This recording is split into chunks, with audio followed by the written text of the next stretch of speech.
Hello everyone, it's Del Ficke, co-founder of the Grazemaster Group. It's an honor to kind of showcase my mother, Beverly Ficke, in this video, a lady that has done so much for the family, community, agriculture in general, and how it coincides with the cool things we're doing with the Grazemaster Group. We're putting together to try to help people take control of their farms and ranches again. This is my wife, Beverly, or wife, my mom, Beverly. Yes. And she's been here a heck of a long time. I've been here since 1952. That's when you came. That's when I came. Yep. So this farm is a farm that Ficke's purchased in 1888. So this is not a homestead place. That's down the road a little bit, but always steeped in agriculture and not necessarily cutting edge on the technology side, but cutting edge on the common sense side. And that's really what we were trying to do moving forward. You know, there's not too many people that have, you know, their mom sitting beside them yet that is totally in favor of what we're trying to do. So you think of a lot of farms and ranches, guys, I'm 54, they're not even running things anymore, or yet. And Mom said years ago, she said, where's all of our money going? And I said, well, the middleman gets it all. And she pounded her fist on the table. She said, send him packing. So that's why we're here today. Yep. And I did feel that way. And it is a little bit that way today, too, that there's a middleman that's always in there that's getting his fair share that we shouldn't have him doing. But the family, not just this immediate family, but the families we're putting together are really starting to embrace that, hey, this was done this way very successfully years ago, and we're not reinventing the wheel. Everything's been done. So we're just bringing back that common sense approach. You don't need all the fancy, you know, gadgets and trinkets and promotions. You need to stay in business. And that's what we're trying to do, is stay in business like Mom and Dad were doing, you know, years ago.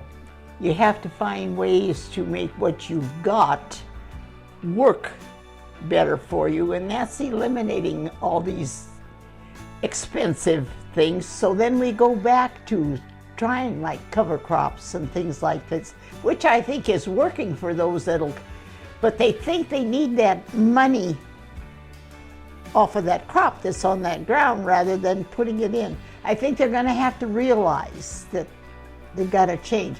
But now you'll see that every farmer, which we didn't years ago, I did work too for 25 years away from home, part-time. But anyway, you see every farmer has a wife that works for the insurance. They have to look at this too. So I don't think getting bigger is the answer. They just have to find ways that they can work. And that takes somebody like Dell or somebody that knows how it works. They don't all know how to do that. On the healthcare side of it, the insurance side, I've had a history of that when I managed a medical clinic in Lincoln. You know, that got a lot of hand too, just like farming. And then what happened? And it's a lesson that we have to think about. You know, a lot of people were crying we need to change that system. Well, they changed it. We're down to just one or two people you can get insurance from, and the biggest one's the government now. So we got to be careful what we ask for in these types of situations. You know, but my goal is, you know, if that wife wants to be there on that farm or ranch, that's where we got ways we can make enough money that she stays home. You know, and they can still pay for insurance. Is it going to look different than they've ever got to see? You bet. I look at it that these women that go out and work, and I give them credit, I mean, they're willing to go out and work and try and help with the expenses. But if they have children and they're paying a babysitter somewheres, they're not making anything. They're putting an awful lot of this out to a care center for the kids. They need to really look at it and see, is this really paying us or not? because they might have to cut down a little bit on how they live. Cut expenses a little bit, you know, because we all didn't do all the things in our days that we'd have liked to done either. And now it seems like it's, well, if we want to go do this, we go do this. Money doesn't seem to be a problem, and I don't think that's true. I think they could analyze it and cut down, but not my business, I guess. So I got to spend a lot of time traveling with my dad and mom when I was young, and primarily all across this state, but a lot of other states too, to learn things. But you know, agriculture in America used to be great. You were proud. yeah, You weren't arrogant, you were proud. And my dad always said you need to be proud of the things you do. Not so proud that you're boastful and all that. But if you can't wake up and be proud of what you're doing, you better find something else to do. Well, then we got to see, you know, we went through good times in the 70s. The 80s wrecked everything. Wrecked the whole dichotomy of that, how that all looked. All we're trying to do with the Grazemaster Group is to make agriculture great like it was. You know, one farm and ranch at a time, one family at a time, one community at a time. the thing is, the farming and ranching population is so small compared to what it used to be.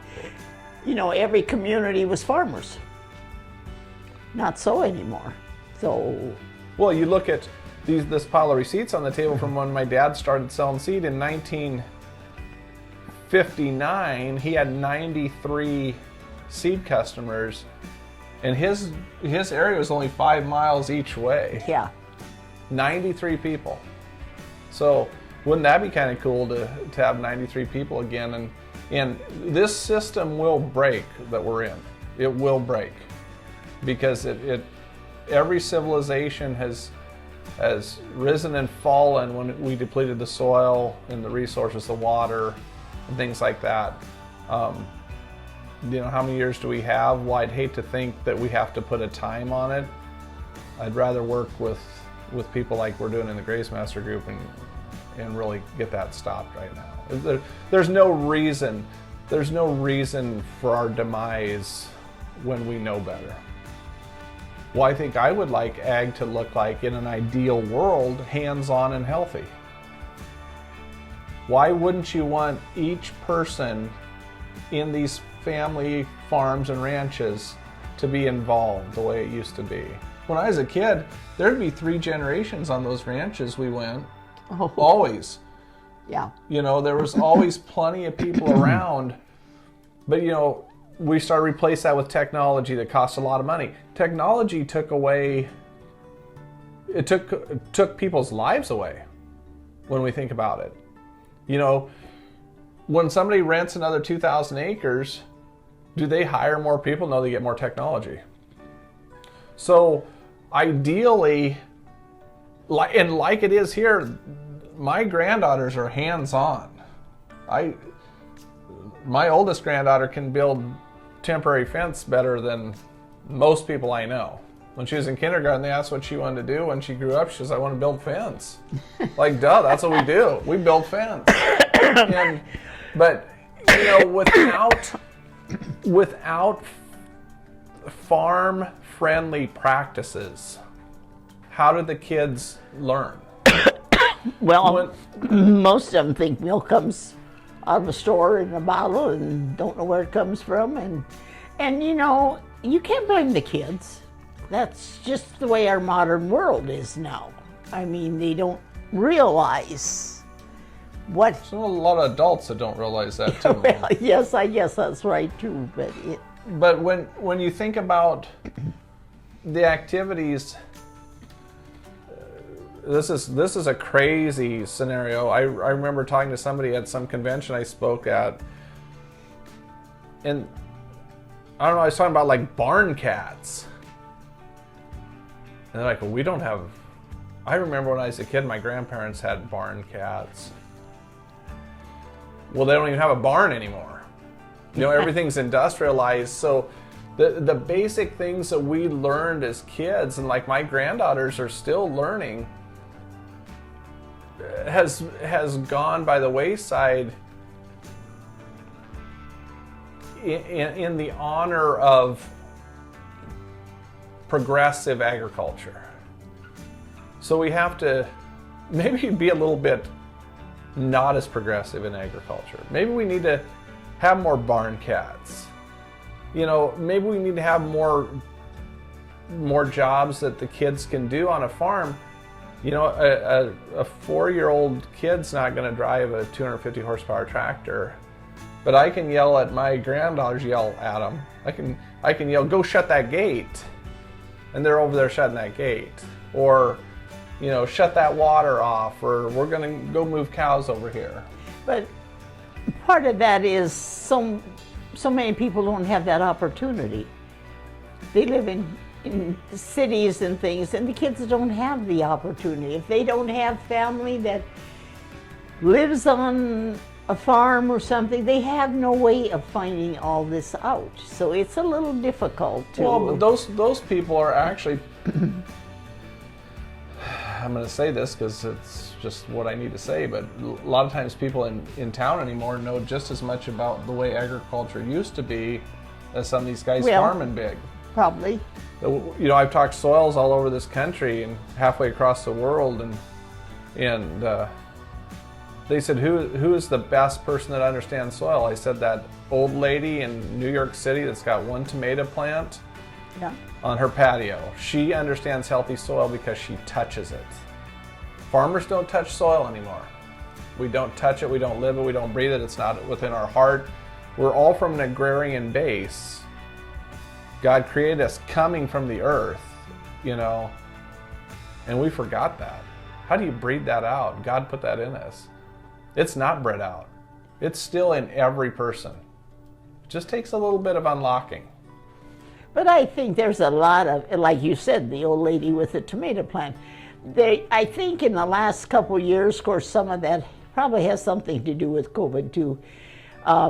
You see more people maybe have a potted plant, or maybe we got a little piece of ground, we got a couple plants on, you know. I think you see some more interest in than you used to. It's all cyclical. So it's happened before, it'll happen again. So it will. Some of it's coming back, I think. And community gardens and things like this, that the kids have opportunities to learn different things. So it's good. It's good.